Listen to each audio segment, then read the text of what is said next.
예, 뭐 실적 시즌도 실적 시즌이지만 요즘에 뭐 SK 바이오팜 때문에 IPO 시장에 대해서 새롭게 관심 가지시는 분들도 많을 것 같고요.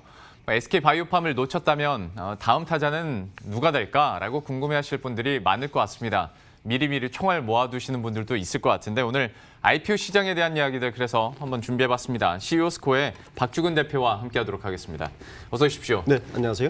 SK 바이오팜부터 얘기를 해보도록 하겠습니다. 뭐 연상 가다가 네. 오늘은 다시 이제 조정을 받고 있는데, 그래서 좀 오늘 하락의 의미라고 붙이기는 좀 너무 거창한 것 같긴 한데, 네. 그래도 좀 어떻게 보시는지.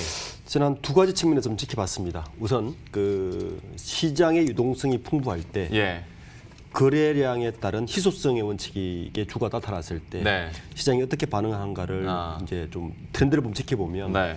우선 상장한 2일 이후에 최근 한 4일 거래장 동안 외국인 주주들은 한 200만 주를 다 150만 주를 다 내놨습니다. 네. 그거를 개인이 다 받아냈죠. 기관도 약간 받아내긴 했지만 저는 이제 또 하나의 팩터가 그 최근에 이거와 다른 얘기일 수는 있지만 부동산 시장에서 예.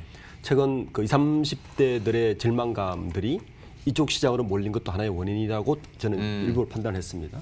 두 번째, 실적이 뒷받침해 주지 않는 종목이 어디까지 오를 수 있을까라는 그에 대한 하나의 또 테스트가 될 수도 있다는 네. 것과 시장이 과연 합리적인 것인가에 대한 의문도 좀 고민해봤습니다. 우선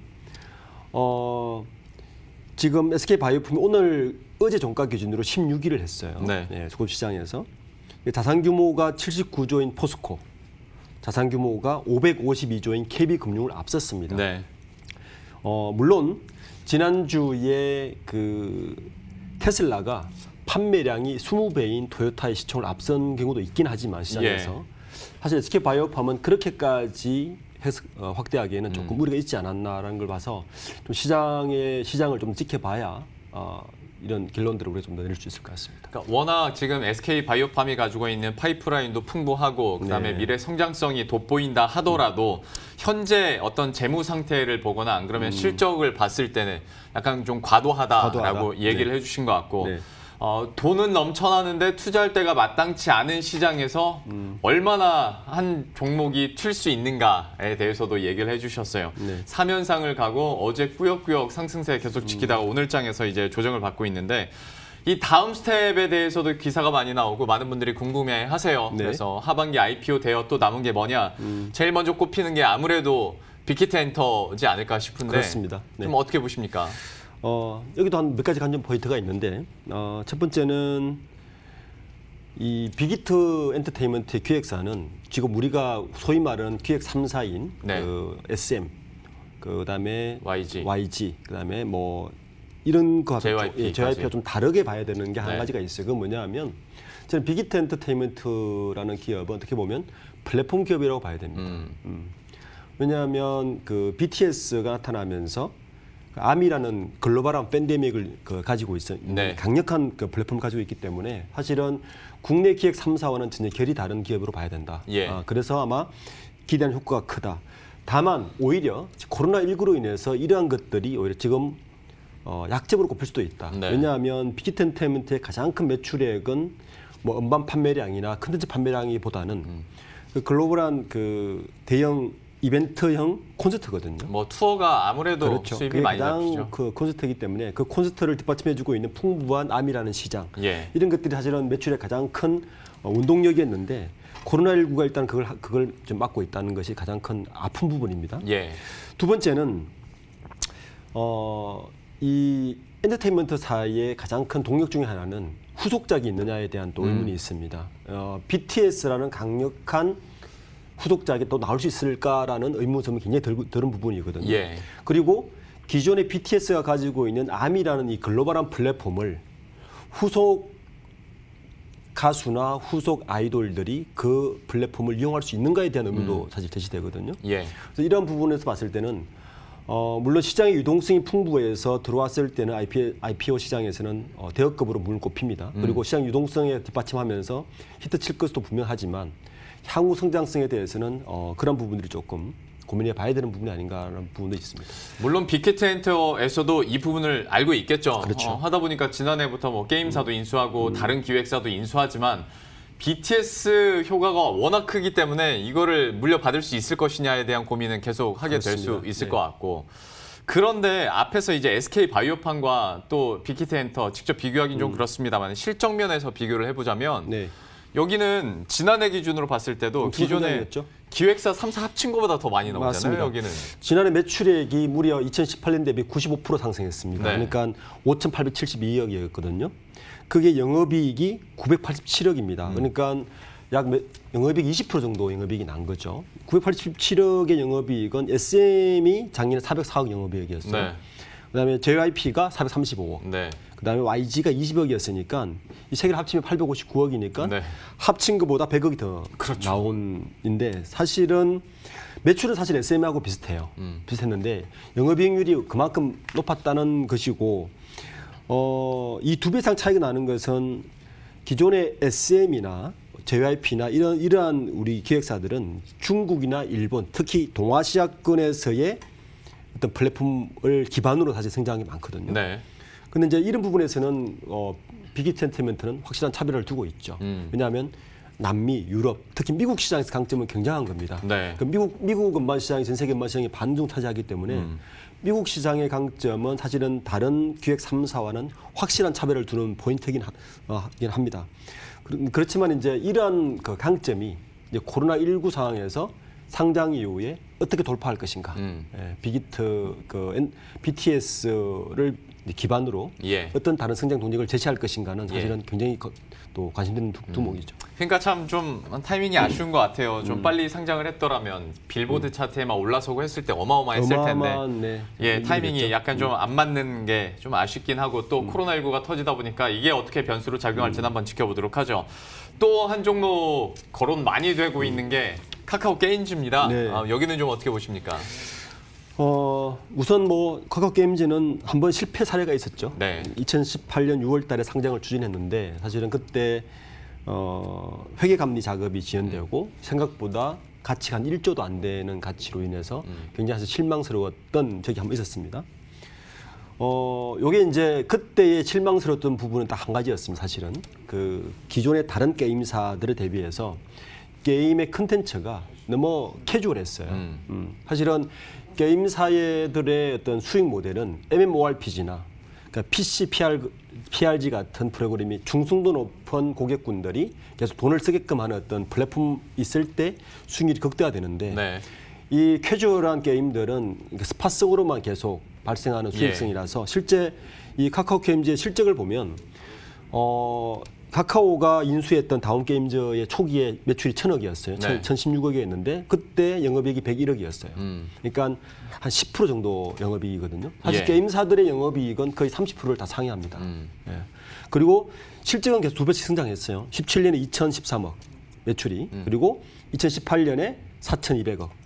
오히려 2019년에 약간 줄었어요. 네. 3,900 줄었지만 영업이익률을 보면 1,000억일 때 100억. 2,000억일 때 380억, 4,000억일 때 470억이니까 한 10% 영업이익률을 남짓해서 네. 동종 게임업계 대비 이익률이 높지가 않아요. 그 이유는 아까도 이야기했지만 가볍게 즐기는 게임 컨텐츠에 이제 제한이 있었던 거죠. 예. 그런데 이제 이걸 분명히 극복하려고 본인들도 알았겠죠. 그래서 아마 이번 상장을 대비해서 한 것들이 몇 가지가 있습니다. 그러니까 MMORPG 쪽에서는 올 2월 달에 그 1,181억을 주고 XLL 게임즈를 인수했습니다. 네. 15.3%를 인수했는데 여기 대표가 누구냐면 송재경 대표예요. 유명하죠. MMORPG적인 전설적인 인물이기 네. 때문에 바람의 나라를 만든 사람이니까요. 그래서 아마 이 부분을 굉장히 이번 그 상장 포텐셜에 중요한 게 있는 것 같고 그 외에도 이러한 단점들을 다른 게임사 그러니까 자기들이 가지지 못한 캐주얼 게임에서 가지지 못한 MMORPG나 PC, PRG 쪽에 있는 컨텐츠를 가지고 있는 게임사들을 인수하거나 지분 투자를 해서 아마 이런 것들 극복하고 있는 것이 이번 IPO를 할 수 있는 또 강점인 것 같은데 문제는 이번 IPO에서 받은 이 투자 자금을 가지고 이 기업은 아마 계속적으로 이렇게 오픈 이노베이션 형식으로 다른 게임사를 기술 인수하거나 인수하는 형식으로 전략을 펼 가능성이 높습니다. 네. 그리고 나서 투자자 입장에서 볼 때는 카카오 게임즈의 가장 큰 강점은 이러한 컨텐츠가 사실은 아니라 이 카카오 가지고 있는 국내 플랫폼이죠. 게임 그렇죠. 예, 이 두 개를 어떻게 시너지화 시킬 것인가가 사실은 이 기업의 앞으로 상장 이후 실적을 보는 가장 큰 포인트입니다. 그러니까 요즘에는 사실 좀 잘 나가는 제조업도 영업이익률 10% 넘는 하죠. 곳이 많잖아요. 그렇죠. 게임사가 그런데 진도 영업이익률이라는 건 굉장히 낮은 겁니다. 그러게요. 예. 특히나 어떤 뭐 MMORPG 대작 뭐 몇 년 동안 개발한 게 아니라 이제 얘기해 주신 것처럼 스팟성 게임인데도 그렇죠. 이렇게 10% 미만이라는 거는 여기에 대해서는 한번 생각은 해봐야 될 것 같은데 이후에 카카오라는 플랫폼을 가지고 얼마나 시너지를 낼 수 있을지 네. 이거 한번 지켜보도록 하겠고 그러면 카카오뱅크에 대해서도 한번 얘기해 보도록 할 텐데 여기는 또 성격이 약간 다른 게 어떤 인터넷 전문 은행의 첫 번째 상장이라는 의미가 좀 크게 다가올 수 있을 네. 것 같아요. 네. 여기에 대해서는 좀 어떻게 보십니까? 어제 그 모 일간지에서 그 대학생들에게 물었습니다. 가장 가고 싶은 그 은행이 어디냐, 네. 취업하고 싶은 은행이 어디냐라고 설문조사를 했는데 예. 2위가 국민은행이었는데 네. 국민은행보다 10%포인트 높게 나온 은행이 하나 있어요. 카카오뱅크입니다. 그렇습니까? 네. 그러니까 시장을 이렇게 본다는 거죠. 또 그 대학생들이 보는 가장 큰 관전 포인트는 이거였습니다. 성장성과 개발 가능성이라는 거죠. 네. 저는 카카오뱅크를 똑같은 기준에서 보고 있습니다. 그 현재 1분기 말 총자산은 23조. 그러니까 대형 은행에 비해서 한 10분의 1. 어떻게 보면 카카오는 테슬라와 토요타의 게임과 같다고 봅니다. 네. 여신자산도 16조니까 뭐 일반 대형 4대 은행에 비해서 10분의 1도 안 되는 여신자산액이죠. 수신장구도 21조니까 뭐 등치로 게임이 안 되는 것 같지만 예. 사실은 이 기업은 다르게 봐야 됩니다. 왜냐하면 우선 몇 가지 데이터를 보면 최근에 내 신용정보 서비스라는 걸 오픈을 했는데 순간 가입자가 500만을 넘었어요. 네. 굉장합니다. 이러한 것들이 우리가 아까 그 대학생들의 취업 선호도 조사라든지 내 신용정보 조사에 그 신청해서 순간 500만이 넘었다는 것은 일반인들이 카카오뱅크의 접근성을 얼마나 쉽게 보느냐를 이제 간파할 수 있는 하나의 데이터가 되는 거죠. 예. K뱅크가 지금 오르고 있지만 사실은 카카오뱅크 강점은 강력한 사용자 기반을 가지고 있다는 것이고 접근성이 타 은행에 비해서 굉장히 빠르다는 것이고 카카오페이가 이미 생활 저변에 플랫폼화 되어 있다는 것이 가장 큰 강점입니다. 네. 여기에서 아마 현재 가지고 있는 다른 플랫폼과 지금 아까 우리가 카카오 게임즈를 이야기했지만 카카오가 현재 상장 대기 중인 게 여러 가지가 있습니다. 그러한 것들의 최근 말하는 빅데이터, AI 플랫폼 결합했을 때 이거의 파괴력은 저는 상상이 새로운 생각됩니다. 예. 그 앞에서 테슬라 잠깐 얘기를 해주셨지만 기존 자동차 시장에서도 규모야 비교할 수가 없죠. 그런데 그렇죠. 테슬라가 가져다 줬던 충격이나 파급력은 엄청났거든요. 맞습니다. 그러면 이런 카카오뱅크 같은 경우에도 기존의 금융권 그리고 금융주들에게 어떤 영향을 미치게 될까? 이거는 진짜 어떤 상상력의 영역이긴 한데 좀 그렇죠. 어떻게 보십니까? 저는 중국하고 유럽을 한번 봤으면 좋겠어요. 중국을 보면 지금 중국의 알리바바, 네. 텐센트가 뱅크 사업을 시작했습니다. 네. 여기에서는 뭐냐면 빅데이터를 적극 활용해서 고객 니즈를 바로 충족시키고 또 이 데이터를 활용해서 리스크 헤지도 같이 하는. 그러니까 기존이 가지고 있는 은행이 가지고 있는 경영 관리 비용이나 코스트를 대폭적으로 줄여줍니다. 그리고 접근성이 훨씬 높아집니다. 네. 그러니까 이게 이제 핀테크의 강점이거든요. 미국과 유럽 시장을 봐도 대형 은행들이 갖고 있는 컴플레인들을 굉장히 많이 해소시켜주고 있는 게 현재 그 인터넷 뱅커들이 하고 있는 역할이거든요. 뭐 예를 들어서 편의성을 높여주고 당좌 계좌 수수료 같은 거 낮춰주고. 네. 그러니까 비용이 줄어드니까 지금 최근에 K뱅크나 카카오뱅크가 내놓는 얼마 맞게도 3% 이자를 준다 이런 식이 가능한 거죠. 예. 예, 비용이. 그래서 어쨌든 이러한 파괴력은 저는 4차 산업 우리가 이야기한 지 벌써 2, 3년이 지났는데 가장 파괴적인 그 혁신이 많이 일어나는 곳은 뱅크 쪽이라 봅니다. 금주를 보기 때문에 카카오뱅크의 향후 등장은 우리가 생각했던 이상으로 계속 혁신적일 것이다라고 하는 게 제 생각입니다. 예.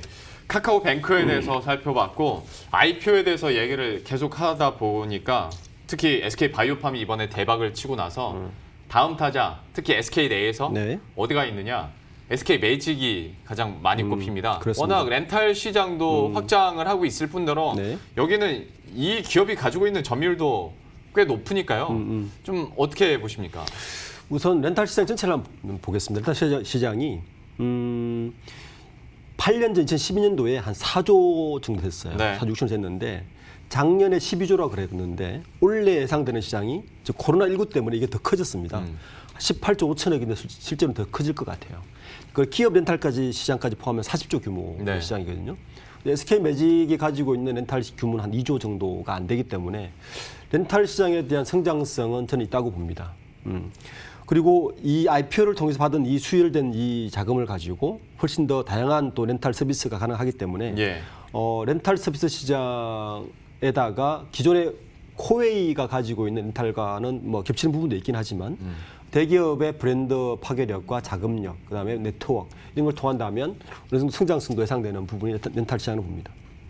그 렌탈 시장과 관련해서 SK 매직에 대해서까지 얘기를 해봤고 저도 그러니까 IPO에 대해서 자꾸 듣다 보니까 우리가 잠시 잊고 있었던 예비 상장 기업 중에 하나가 호텔롯데인데요. 네. 뉴스가 많지 않습니다. 많지 않습니다. 그리고 쏙 들어가기도 했고 어쩌다가 이제 고신격호 회장의 예전 유서가 다시 나오면서 또 포커스가 그쪽으로 좀 맞춰지는 것 같고 네. 여기는 어떻게 돼갑니까? 좀 아시는 게 있으세요? 안 좋죠. 예, 이제 안 좋습니다. 예. 원래는 그 롯데그룹의 지배 구조의 마지막 활용 점점은 호텔롯데의 상장입니다. 맞습니다. 예, 그래야 일본 롯데와 단절할 수 예. 있기 때문에 그래서 신동빈 회장이 굉장히 고대하고 있는데 네. 이게 또 코로나19가 터졌습니다. 사실 코로나19에 가장 안 좋은 영향을 많이 받는 그룹 롯데그룹입니다. 쇼핑 타격 받았죠. 네. 오프라인. 그리고 새로운 온라인 시장 만만치 않죠. 그리고 호텔롯데 상장. 우리가 호텔롯데는 일반인들이 호텔로 알지만 사실 아닙니다. 신라호텔과 호텔롯데는 매출의 85%가 면세점이에요. 면세점. 네, 예. 유통업으로 봐야 됩니다. 유통으로 봐야 되기 때문에 현재 면세점 사업 거의 뭐 이번에 그 인천공항 면세점 사업을 내놓지 않았습니까? 네. 오히려. 그래서 저는 현재 상황이면 상장 불가능하다. 전혀 메리트가 없다. 오히려 잠정 중단한 상태고 그 해외 사업까지 지금 중단되어 있기 때문에 네. 호텔롯데는 앞으로 굉장히 좀 지켜봐야 되는 부분이다. 예. 그러니까 내년에도 가능할지 물음표가 쳐진 그렇습니다. 상황이라 네. 예, 호텔롯데에 대해서는 한번 앞으로의 흐름들, 뉴스들 추가적으로 나오면 한번 지켜보도록 하겠고요. 저희가 참 많은 IPO 대어들 얘기를 해봤는데 이외에 혹시 좀 남은 기업들, 눈여겨보고 있는 기업들이 있습니까? 좀 두 가지로 나눠봤는데 우선 그 테크주를 좀 한번 물어보고 테크주는 뭐 2차 전지 관련해서 AI 관련한 뭐 2차 전지 관련 A 프로라든지 AI 관련한 뭐 또 기업이라든지 이런 기업들을 한번 좀 별도로 봐야 될 것 같고 네. 또 하나는 SK 이제 이야기했으니까 SK가 지금 좀 기업 내 혁신이나 이런 분위기가 있어서 SK 실트론 네. 반도체 관련 네. 그리고 SK 팜테크 지금 IPO 준비 중입니다. 네. 그래서 그룹주는 사실은 그룹의 포텐셜도 있지만 그 대기업 그룹은 지배구조 능력과 같이 이렇게 메커니즘을 보면서 설명할 기회가 있다면 뭐 그렇게 한번 보는 하나의 측면이 있고 예. 테크주는 테크주 나름대로 또 보는 것이 이 시장을 보는 게 참 방법인 것 같습니다. 예. 자, 그러면 이제 마지막 질문이 될 것 같은데요. 뭐 앞에 사실 첫 번째 그 SK 바이오팜의 주가 흐름 어떻게 보시냐와 어찌 보면 일맥상통하는 질문일 수도 있을 것 같습니다. 이번 IPO 한번 핫하게 올랐다가 이제 떨어졌는데 네. 좀 투자를 한다면 좀 어떻게 투자를 해야 가장 현명할까? 그리고 주의사항은 뭐가 있을까? 이것도 한마디 조언을 부탁드릴게요. 우리가 이제 향후 전망을 할 때 가장 어려운 게 불확실성을 제거하는 게 제일 좋은 건데 예. 지금은 코로나19가 우리 그렇게 얘기를 하다가 다 잊어버렸는지 아직은 코로나19에 대한 현물 시장의 불확실성이 아직 없어지지 않았거든요. 근데 자금은 지금 전 세계적으로 너무 많이 풀려 있습니다. 이것이 유동성이나 대중의 열기가 휩쓸리는 것은 저는 위험하다고 일단 이야기를 하고 싶고요. 예. 이러한 것들에 대해서 불확실성을 해소할 수 있는 몇 가지 데이터나 실증된 자료를 좀 보고서 이 시장을 좀 지켜보고 들어오는 것이 저는 현명하지 않을까 생각을 합니다. IPO 시장에 대해서 투자하려고 생각하시는 분들 많을 텐데요. 마지막 조언도 좀 이렇게 머리에 딱 박아두시고 또 투자에 임하시면 좋을 것 같습니다. 오늘 CEO 스코어의 박주근 대표와 함께했습니다. 오늘 말씀 고맙습니다. 네, 감사합니다. 네, 그럼 저희들은 여기서 인사드리도록 하겠습니다. 식사 맛있게 하시고요. 저희들은 내일 이 시간에 또 새로운 전략과 소식들 들고 다시 찾아뵙도록 하겠습니다. 시청해주신 여러분 고맙습니다.